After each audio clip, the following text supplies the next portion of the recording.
Rajul Parmar, food safety officer, Rajkot મહાનગરપાલિકા food વિભાગ.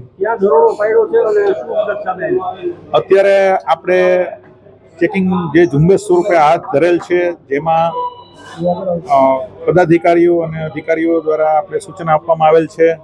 જેના અનુસંધાને વેસ્ટ ગેટ, રૈયા ચોકડી મૂકવામાં આવેલ બાલાજી થાળ એની આપણે અત્યારે ચેકિંગ ચાલુ છે. પેઢીનું જે સ્ટોરેજ છે તપાસેલ છે અને તેમજ એમના ફ્રીજ છે એમની તપાસ કરેલ છે. જગ્યા બહારથી હાઇજેનિક લાગે છે, પણ અંદર અમે તપાસ કરેલી કે જે વપરાશમાં લેવાતા આટા લોટ એની અંદર ગનેડા જેવી જીવાત જોવા મળેલ છે.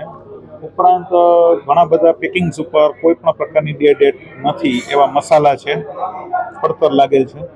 ઉપરાંત ફ્રીજની અંદર રાખેલો 50 કિલો જેટલો પૂરણપોળીનો મસાલો વાસી જોવા મળેલ છે. તેમજ ચટણી છે અને હજી પ્રીપેડ ફૂડ છે, જેમાં ફ્રીજને તપાસીએ છીએ.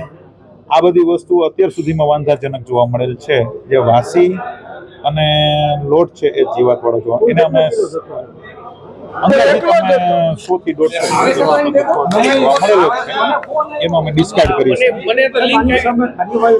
કાર્યવાહી અત્યારે ચાલુ છે અને હજી તપાસ ચાલુ છે, જે અંતે અમે ઉચ્ચ અધિકારીઓનું સન્માન મેળવીને આગળ કાર્યવાહી હજી કરવામાં આવશે. ઉપરાંત દંડાત્મક કાર્યવાહી તો 100% કરવામાં આવશે. 360 જેવો મોટો ભાવ લેવાય છે જમવાનું, છતાંય આવી વસ્તુ પીરસવામાં આવે છે. લોકોના આરોગ્યને કેવું નુકસાન થાય છે?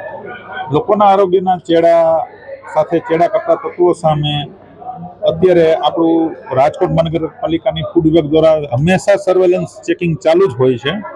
એ ઉપરાંત આજ જે ઝુંબેશ સ્વરૂપે હમણાં જે સમર ડ્રાઈવ જે છે એ ચાલુ જ છે અને હજી અવિરતપણે ચાલુ જ રહેશે. આ કાર્યવાહી લોકોના સ્વાસ્થ્ય સાથે કોઈ પણ ચેડા કરનાર તત્વોને છોડવામાં નહીં આવે. આવો ખોરાક આરોગવાથી કેવા રોગ થાય છે?